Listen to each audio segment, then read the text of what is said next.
un estudio sobre las sectas y religiones. Y tenemos ahí un objetivo. Pase, hermano, por favor, la diapositiva para recordar el objetivo. Ahí lo tenemos, y es que los creyentes miembros de esta iglesia conozcan a detalle las sectas y religiones que usa Satanás para engañar al mundo, y estar siempre preparados para presentar defensa con mansedumbre y reverencia ante todos de nuestra fe. Entonces el objetivo se basa en conocer y en estar siempre preparados para presentar defensa de nuestra fe. Ese es el objetivo. Y empezamos viendo, hermanos, y hablando de que realmente estamos viviendo en tiempos peligrosos, estamos viviendo en los últimos tiempos que habla la Biblia. Definimos que este concepto de último tiempo, de tiempo postrero, de los últimos días, es un concepto teológico que abarca desde la primera venida de Cristo hasta la segunda, o después de la ascensión hasta su regreso, desde ese tiempo. Y es que desde el tiempo de los apóstoles ya se manejaba ese concepto de los postreros tiempos, y hemos leído una serie de versículos que hablan respecto a este tema directamente. Ahí en Judas, lo leímos en Timoteo, el apóstol Pablo también es bien explícito en este tema, y es algo, hermanos, de no asombrarnos, porque ciertamente está a la vista. Lo podemos ver en diferentes círculos religiosos, lo podemos ver a través de los diferentes medios de comunicación, porque los medios de comunicación pues han servido como una herramienta, ¿verdad?, para difundir, ya sea un mensaje bueno o un mensaje malo. Y pues en este caso, en estos tiempos de apostasía, pues se puede ver, y es algo, hermanos, que no se puede ocultar, sino que está a la vista, y aunque por un momento puede asombrarnos, pero realmente no debiera asombrarnos, pues ya está escrito que así va a suceder en los postreros tiempos. Y estamos en esos postreros tiempos, estamos en esos postreros días, viviéndolos, que aún quizás pueda faltar tiempo y que aún vamos a entrar a principio de dolores, o ya lo estemos viviendo, tal vez hablando escatológicamente, pero aún todavía hay mucho por ver. Y la iglesia que está en el centro, en el epicentro, hermanos, de todo lo que sucede y acontece en este mundo, tiene que estar preparada. No tiene que ser ignorante en cuanto a las cosas que pasan, como que no tiene conocimiento, sino que en la Biblia, en la palabra de Dios, tenemos todo el conocimiento necesario para no andar a tientas, para no andar en tinieblas, sino que saber que lo que pasa es porque está en la Biblia, es simplemente el cumplimiento de lo que ya está escrito. Y estuvimos viendo varios comentarios acerca, ¿verdad?, de Satanás, quien es el maestro del engaño y de la mentira, y de cómo ha querido desvirtuar las obras de Dios desde antes de la historia humana, desde antes del Edén, allá cuando estaba en el cielo, ¿verdad?, cuando era antes de ser diablo, cuando era aquel ángel de luz, pero se desvió de la verdad y quiso irse en contra de Dios, pero no se fue solo, se llevó una parte de los ángeles, y vemos cada vez sus acciones tratando de destruir a la humanidad. Entonces, hermanos, en este contexto es que la iglesia hace un esfuerzo, y yo creo que no solamente esta iglesia, sino que Dios está hablando a través de sus siervos, los pastores, para que puedan instruir correctamente en el camino de la verdad a las iglesias, para que sus miembros puedan ser sanos, para que sus miembros puedan ser fuertes, para que sus miembros puedan ser sabios y no caigan en la desviación de la verdad, y no caigan en la apostasía, ¿verdad? Porque es lo que se está viviendo. Y recordemos de que dijimos también de que hay una estrecha relación entre las sectas, las religiones y la apostasía. de que uno que se desvía de la verdad, que simplemente quizás va junto al camino, uno aquel que le guste tal vez el culto, lo religioso, pero no está en la verdad, no ha nacido de nuevo, simplemente convencido a lo mucho, quizás reformado en algunas cosas exteriores de su vida, pero que no ha tenido un nuevo nacimiento, fácilmente se puede desviar de la verdad. Y más si es alguien que le gusta enseñar, ya puede enseñar mentiras, aún basándose en la Biblia, ya tiene sus seguidores, ya forma una secta, ya se hace una religión, ya se hace una creencia distinta, extrabíblica a la palabra de Dios.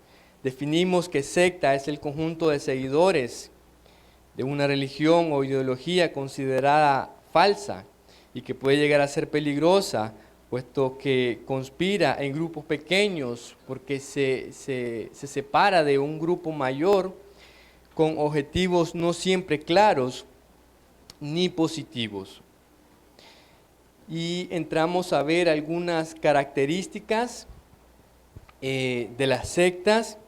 Dijimos de que de manera general podemos mencionar 3 aspectos distintos que caracterizan a una secta: el aspecto doctrinal, el aspecto sociológico y el aspecto moral. Y en el martes anterior alcanzamos a ver las características doctrinales de una secta. Mencionamos las más relevantes y son una revelación nueva de Dios, una negación de la autoridad exclusiva de la Biblia, una visión distorsionada de Dios y de Jesús y una negación de la salvación por gracia. Ahí lo tenemos, esas 4 características doctrinales de una secta esencialmente. En cuanto a la revelación nueva, pues estas personas, esta gente, siempre están diciendo de que tienen nueva palabra de Dios. Para ellos la Biblia no está completa, para ellos a la Biblia le hace falta. Hicimos la mención de aquellas personas, artistas, cantantes que se hacen llamar salmistas, como que los 150 salmos que están escritos en la palabra de Dios no fueran suficientes, sino que hay otros más que agregar. Entonces este tipo de personas constantemente reciben nueva revelación extrabíblica que no viene de Dios. Mencionamos algunos ejemplos con algunas sectas conocidas como los mormones y los llamados testigos de Jehová. En cuanto a la negación de la autoridad exclusiva de la Biblia, estos hombres ponen su propia autoridad a la par o encima de la palabra de Dios. Y ahí tenemos a los mormones con su libro del Mormón, con sus escritos. Ahí tenemos a los testigos con su atalaya, con su propia versión de la Biblia, en la que es expresamente herética, con una traducción totalmente incorrecta, que ni siquiera se ajusta a los manuscritos más antiguos y mejores que se pueden encontrar. También dijimos de que hay una visión distorsionada de Dios y de Jesús. Hay quienes dicen de que solamente los llamados, los Jesús solo, niegan la Trinidad y sostienen una forma de modalismo, afirmando que Jesús es Dios y que Padre, Hijo y Espíritu Santo son simplemente nombres de Jesús. Otros que directamente niegan la Trinidad, hasta la tienen como demoníaca, la tienen como algo totalmente ajeno a la verdad. Y por ahí también tenemos a los judíos, ¿verdad?, que no creen en la Trinidad de Dios. Claro, ellos tienen sus razones históricamente, ¿verdad? Pero estamos claros de que no han venido al conocimiento de la verdad totalmente, aunque fueron una gran herramienta y un gran vehículo en el pasado para con Dios. Hablamos, hermanos, también de que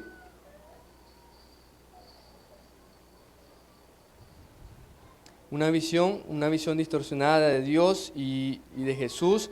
Bueno, y esto también tiene un trasfondo muy histórico desde tiempos antiguos y de que siempre ha habido oposición a la verdad de Dios y en tiempos pasados han habido grandes debates en círculos religiosos acerca de la Trinidad, acerca de este tema, ¿verdad? De la deidad de Dios y de Jesús.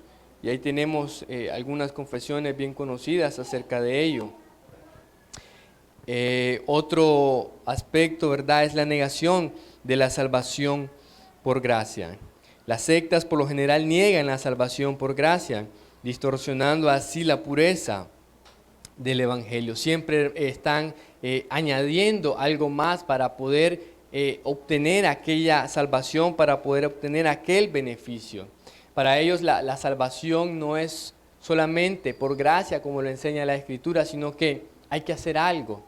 O después hay que hacer otras cosas más. Y ahí tenemos, ¿verdad?, algunos ejemplos de sectas conocidas que tienen que hacer cosas para terminar de ganársela o para mantener esa salvación. Pero estamos claros que la Biblia nos enseña de que la salvación es por gracia, meramente por gracia, que usa la fe como un vehículo para llevarnos a ella y que esta misma es dada por Dios. Lo leímos ahí en Judas, ¿verdad? De que a la fe que una vez ha sido dada a los santos. Y eso por parte de las características doctrinales de una secta, por lo general. Hoy vamos a avanzar, hermanos, con las otras dos características, las características sociológicas de una secta. Y vamos a ver en primer lugar de que una de las características sociológicas de una secta es el autoritarismo. El autoritarismo incluye la aceptación de una figura de autoridad que a menudo usa técnicas de control mental con los miembros de su grupo. Se considera suprema la palabra del dirigente, ya que éste es el profeta o fundador. Hermanos, en la secta se maneja este tipo de, podemos decir, gobierno en el que el profeta, el autollamado profeta o apóstol o fundador de esa secta o religión es autoritario y tiene la última palabra. Por él se deciden todos los asuntos, por él se dan pase a las decisiones, él es el que puede hacer cambios, él es el que puede ir aún en contra de la Biblia. Aunque la Biblia diga algo, no la consultan, sino que simplemente se van al hombre, a aquel fundador, a aquel líder de aquella secta y le preguntan, ¿qué hacemos? Y aquel simplemente puede decir cualquier cosa y se hace. Así es, por lo general, una característica sociológica que tiene que ver con las personas, con el control de masa entre las personas, el autoritarismo. Un claro ejemplo de esto, hermanos, lo tenemos en el llamado Papa. Este hombre que se hace llamar representante de Dios en la tierra, vicario de Cristo, lo cual es totalmente falso. No es representante de Dios en la tierra, es el Espíritu Santo. Este hombre no es infalible, no está por encima de las Escrituras. El autoritarismo es una característica de los falsos profetas y de los falsos maestros. Hermanos, cualquier persona que se ponga por encima de las Escrituras es un falso profeta, es un falso maestro. Se me viene a la mente las palabras del apóstol Pablo, creo que es en Gálatas, que dice que si un ángel 1:6, vamos a buscarlo mejor y leerlo a la letra. Gálatas 1:6.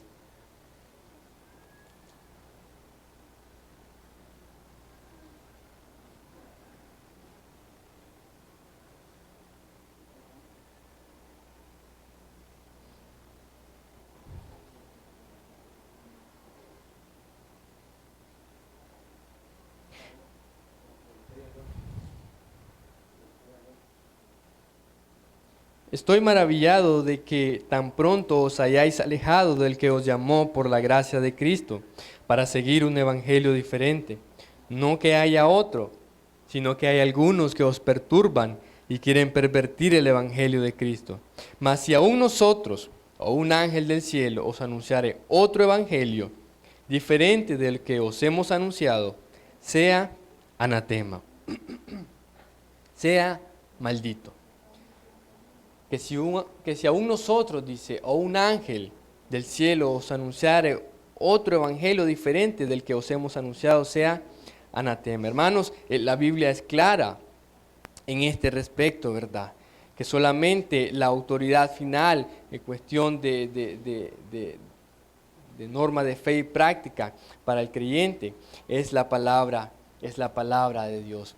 El pastor, el hombre puesto por Dios, está debajo de Cristo, debajo de la palabra de Dios, y Él es el que nos instruye por la palabra de Dios, pero no por encima ni por los lados, sino sobre la palabra de Dios. Entonces este hombre que se llama Papa,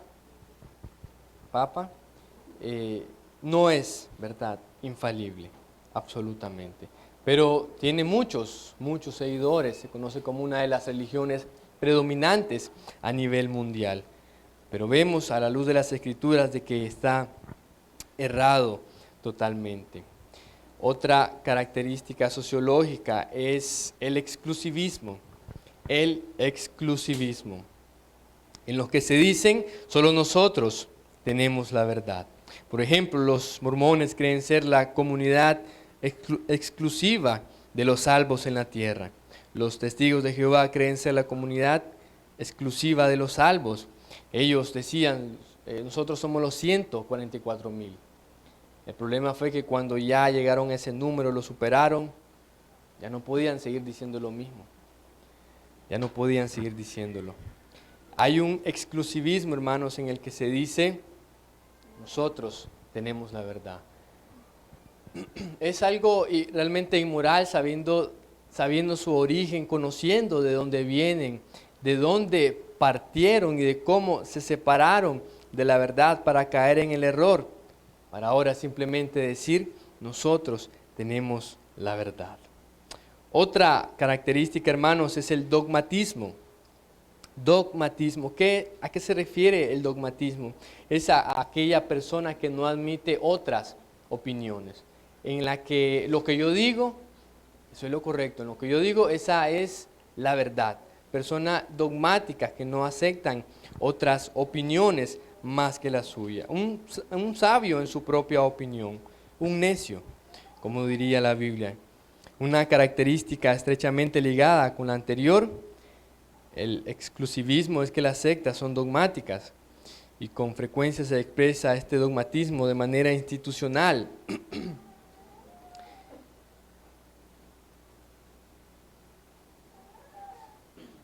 Por ejemplo, hay un hombre que se llamaba David Koresh, de la secta de los Davidianos. Decía que solo él podía interpretar la Biblia. Muchas sectas creen tener la verdad. Ahí tenemos también, hablando un poco de historia, el catolicismo, en el que por mucho tiempo, en el llamado del oscurantismo, prohibieron la lectura pública a todas las personas. Solamente ellos podían leerla, solamente ellos podían interpretarla. Cuando la Escritura dice que la Biblia dice que las Escrituras no es de interpretación privada, no solamente le compete a una persona el decir qué significa esto o aquello, sino que es de todo aquel que lee y entiende y se acerca y el Espíritu Santo le ilumina. Dogmatismo es una característica sociológica que vamos a encontrar en las sectas y en las religiones. Solamente ellos creen tener la verdad. Solamente ellos creen tener la verdad. En ese aspecto tenemos mucho cuidado de cuando hablamos de la Biblia y cuando interpretamos. Hay cosas en las que ciertamente no son negociables y decimos así dice la Biblia y no se negocia. En ese aspecto estamos firmes. Hay otras cosas en las que podemos ser quizás un poco flexibles, más quizás en temas escatológicos, pero siempre nos acercamos con temor, ¿verdad?, en cuestiones de debate. Pero no así en las sectas y religiones. Otra característica es características morales de una secta, características doctrinales, características sociológicas y características ahora morales de una secta. Una característica es el legalismo. Es el legalismo.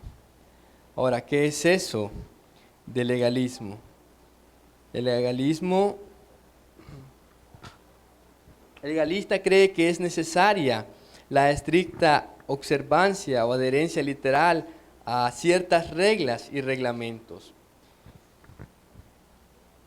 Como los judíos, principalmente la secta de los fariseos, en las que ellos dictaban sus propias leyes, en las que ellos, apartándose de la ley real, de cómo se las dio Moisés, ellos inventaban sus propias leyes, que de los 10 mandamientos hicieron 613. Tantas cosas que inventaron, muchas cosas que, principios que a veces ni sentido tienen, pero en su legalismo tienes que cumplirlas todas para poder ser salva, para poder estar bien con Dios, para poder ser acepto delante de Dios. Y vemos que en los Gálatas el apóstol Pablo habla de aquellos que querían perturbar la fe de algunos, en los que habían creído al evangelio de Jesucristo, pero aún les tenían que decir, tienen que guardar la ley de Moisés.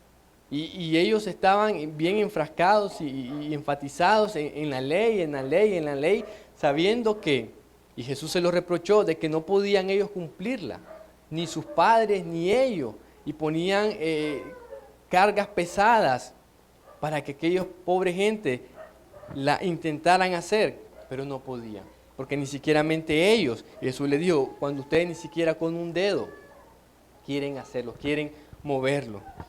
Eran tan legalistas que Jesús les dice que diezmaban el eneldo, el comino, se enfatizaban en cosas pequeñas, en aquellos pequeños detalles y dejaban de lado las cosas más importantes, les dijo Jesús, como la fe, como la justicia y como la misericordia.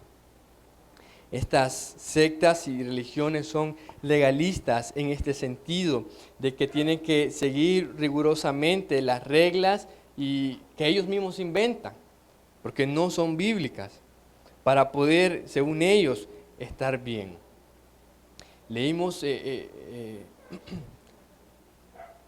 creo que fue en Gálatas, ¿verdad?, que dice que algunos que iban hasta prohibir de alimentos que Dios creó.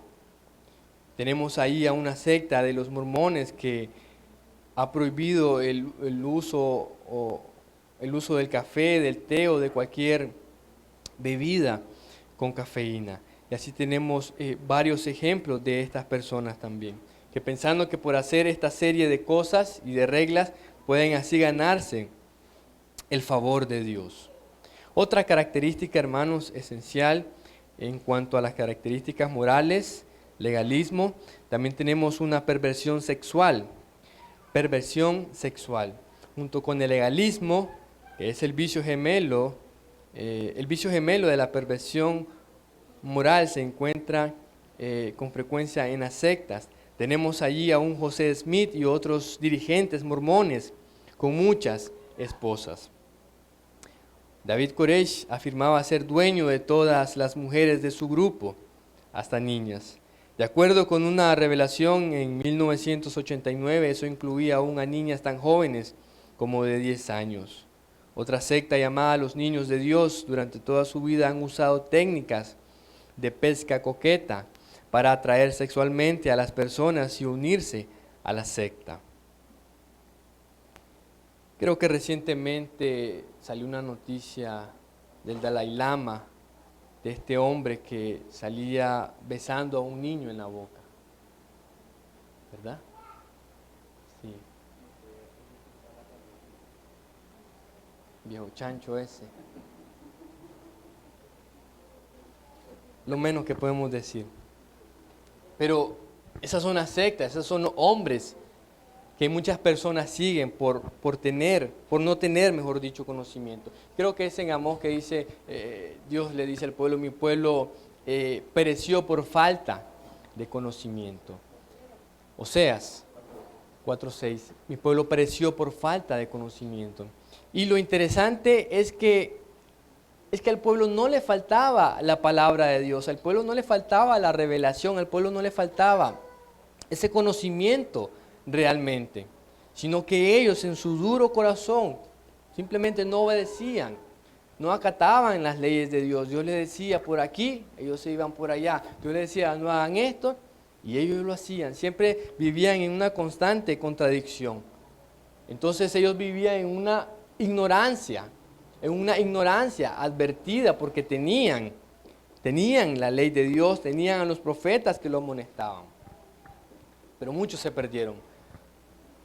Se perdieron los que no eran de Dios.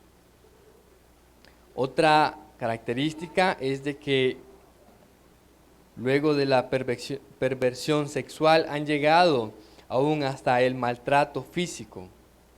Trágicamente, algunas sectas practican formas de maltrato físico. Exmiembros de sectas a menudo acusan a sus dirigentes de golpear a las personas, privarlas de sueño, privarlas de alimentos en grado severo y golpear a niños hasta dejarlos con moretones y sangrado. Y eso, ni qué hablar de adentrarse en aquel mundo satánico, en aquel mundo espiritista, en el que ya es, podemos decir, otro nivel, en el que para entrar se le puede pedir la vida, comenzando la vida de un animalito, de un gatito, un perro, pero que puede terminar pidiendo la vida de un ser querido. Muchas personas, por la gracia de Dios, han escapado de ese mundo y han dado testimonio. Una noticia que se conoció es que Jim Jones, este hombre, llevó a todos los miembros de Jonestown, así se llamaba su grupo, a tomar ponche envenenado. Otra característica es la intolerancia hacia otros. Hay una intolerancia hacia otros. La tolerancia no es una de las virtudes de la mentalidad de las sectas. A menudo la intolerancia se manifiesta como antagonismo. A veces culmina en asesinato. Hermanos, intolerancia hacia los demás. Tenemos hacia aquellos que no se sentían bien con la palabra de Dios, hacia aquellos que no soportaban ver que aquel líder, aquel hombre de Dios bajara las instrucciones al pueblo y por no estar de acuerdo caen en intolerancia. ¿Cuántos hombres no se levantaron contra los líderes, contra los hombres de Dios?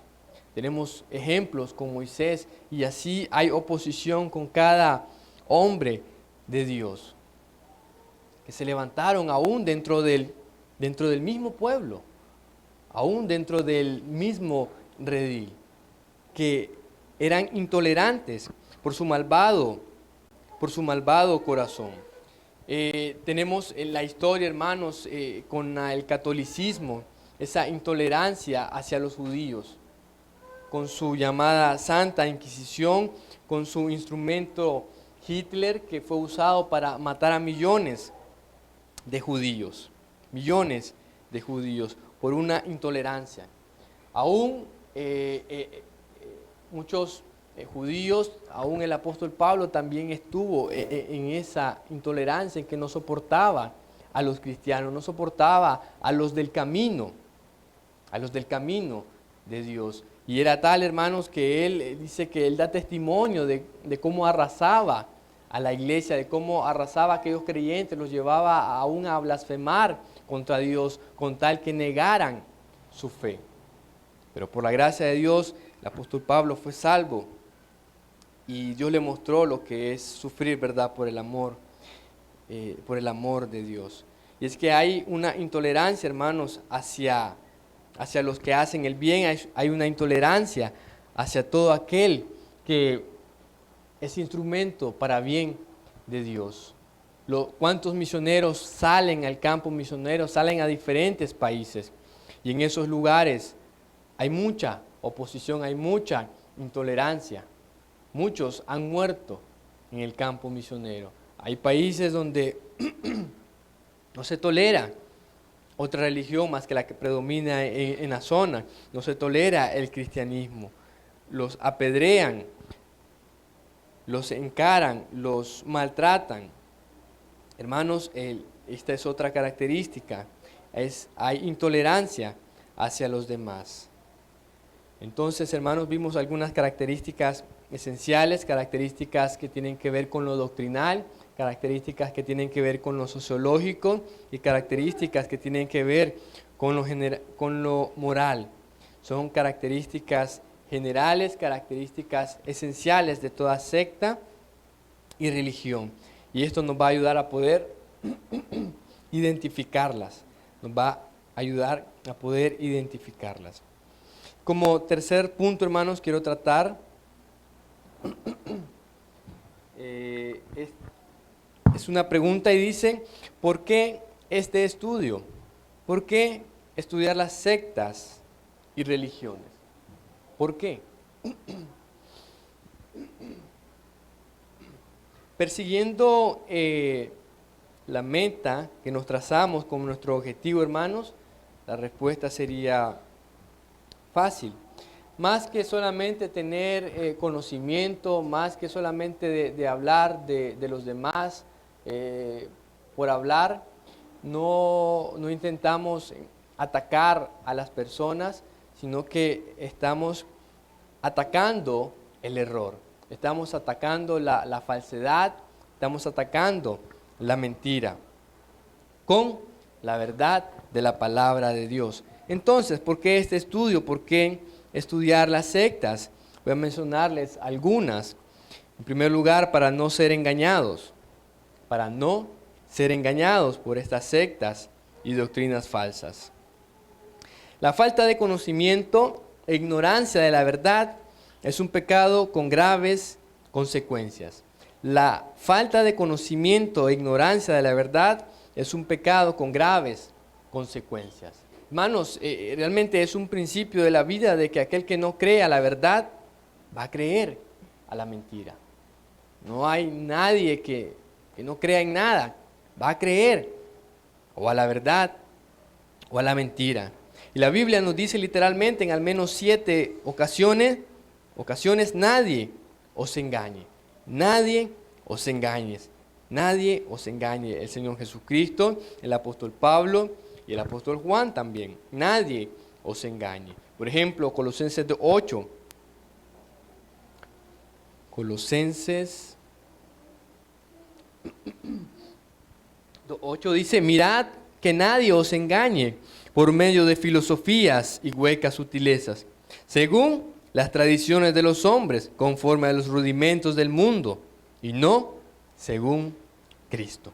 Nadie os engañe. Pero ¿por qué muchos son engañados? Porque muchos pueden estar un tiempo en la iglesia y al tiempo salen y los podemos ver en otra iglesia, en otra denominación, o simplemente se apartaron. Claro, la apostasía, pero porque nunca se afirmaron en la fe, nunca se dieron a la tarea de estudiar la palabra de Dios. No solamente de leerla, sino de estudiarla y de profundizar. Y escarbar para hallar aquellos tesoros de sabiduría en la palabra de Dios. Para no ser engañado. Es fácil engañar a un niño. ¿Por qué? Porque no tiene conocimiento, porque no tiene experiencia, no tiene vida, no ha vivido lo suficiente. Pero así muchas personas, adultos, jóvenes, viejos, son engañados con el error. Huecas sutilezas, filosofías, se la pueden poner bonito aún con la Biblia, aún con la Escritura. Pero si no se tiene el verdadero conocimiento, si no se tiene cierto grado de madurez espiritual en los temas bíblicos, como dice el apóstol Pablo, va a ser llevado por vientos de doctrina y de estratagema que son usados para engañarlos y desviarlos de la verdad. Entonces, hermanos, ese es uno de los objetivos, es de que no seamos engañados, porque hoy usted está aquí, pero mañana, en 5 años, en 10 años, su fe va a seguir siendo la misma, su fe va a crecer, su fe va a aumentar, va a ser la misma. ¿Qué va a creer el día de mañana? Si otra persona se le acerca y le dice, mira, María no tuvo hijos, ¿qué le va a decir usted? Ahí en Cinco Pinos predomina el catolicismo. Esas son una de sus bases. María no tuvo más hijos. Y hay tantas cosas. ¿Qué le va a decir usted? ¿Está preparado para responder esas ciertas preguntas? Si le dicen, ¿cómo eso de la Trinidad? Que son 3 dioses. ¿Cómo eso de la encarnación? ¿Cómo eso de esto, lo otro, de tantos temas que le pudieran preguntar? Para eso entonces tenemos que estudiar la palabra de Dios. Si ya quizás no nos damos la tarea de estudiar y profundizar, bueno, aprovechar lo que en la iglesia se nos enseña. Aprovechar lo que en la iglesia se nos enseña. Hay muchos personas, miembros, creyentes que pueden madurar, que pueden crecer, que pueden afianzarse, que pueden crearse convicciones de la palabra de Dios con estudiar la palabra, con escuchar atentamente el consejo de la palabra de Dios. Y un segundo por qué estamos estudiando este tema es para defensa propia. Primero, para no ser engañados. Segundo, por defensa propia. El apóstol Pedro es específico en esto y fue una de las lecturas que hemos tenido. Primera de Pedro 3:15.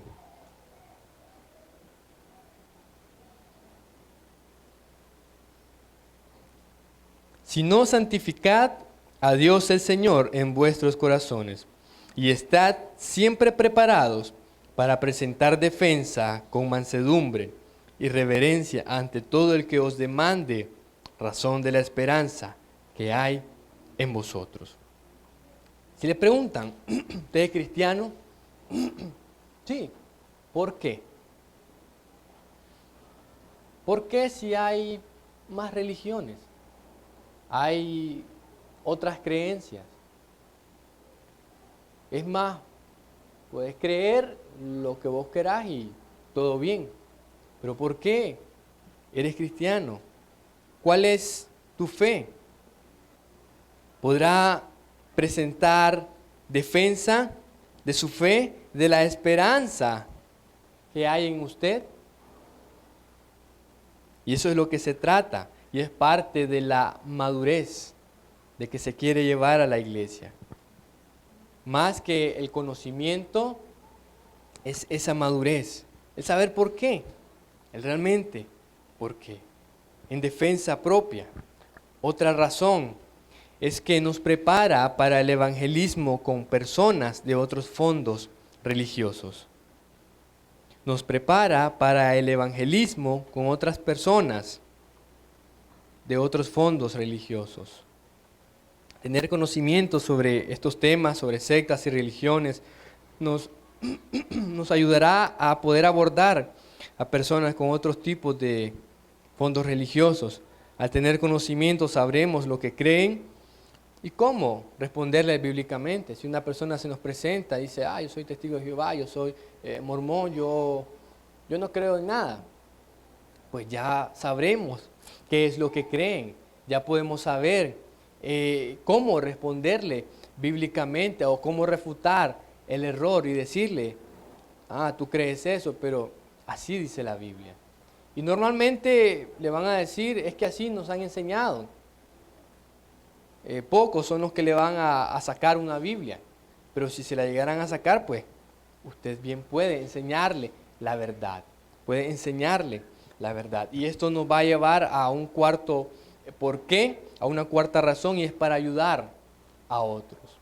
Si bien nos va a ayudar para el evangelismo con personas de otro fondo religioso, pero a la vez, más que debatir y más que decir, tú estás en el error y yo estoy en la verdad, el objetivo no es ese, no es saber, no es ver quién tiene más conocimiento, no es ver quién sabe más de Biblia. El objetivo es poder ayudar a aquel que está en el error. Hermanos, porque siendo honestos, nosotros mismos nunca, anteriormente no estábamos en la verdad, sino que fuimos instruidos. Y Dios usó a otras personas para llevarnos al conocimiento de la verdad, empezando por su Santo Espíritu. Entonces, esto es algo, hermanos, que nos compete a todos y que debemos hacerlo. Si una persona está atribulada, pasando problemas, depresiones que pueden llevarlo hasta la muerte, ¿cómo podemos responderle? ¿Cómo podemos ayudarle? ¿Cómo podemos darle el consejo bíblico y oportuno que aquella persona necesita para que pueda tener un poco de paz? O si no, que el Señor lo pueda salvar ahí en ese momento. Hermanos, y está escrito, dice el apóstol Pablo, y Él constituyó a algunos apóstoles, a otros profetas, a otros evangelistas, a otros pastores y maestros. ¿Con qué propósito? ¿Con qué fin? A fin de perfeccionar a los santos para la obra del ministerio, para la edificación del cuerpo de Cristo. Todo conocimiento tiene que ser para la edificación del cuerpo de Cristo. ¿Cuál es la meta? Hasta que todos lleguemos a la unidad de la fe y del conocimiento del Hijo de Dios, a un varón perfecto a la medida de la estatura de la plenitud de Cristo. Y esa es la meta, hermano, que tenemos por delante. Llegar a la estatura de la plenitud de Cristo. Que aquella imagen que fue distorsionada por el pecado desde la caída, en Cristo la podamos recuperar y la podamos tener de una manera más clara. Que Dios pueda cumplir su propósito en nuestras vidas. Y una última razón, creo que es la última. Sí, la última es que esto nos advierte respecto a tendencias peligrosas que pueden surgir en la iglesia.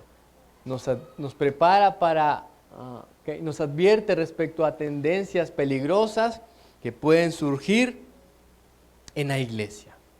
Pueden surgir en la iglesia. Recordemos la estrecha relación que existe entre las sectas y religiones y la apostasía. Todo aquel que se desvía de la verdad, bien puede comenzar su secta. Todo aquel que se desvía de la verdad, bien inventa su religión. Ya puede ganar seguidores y ya se establece.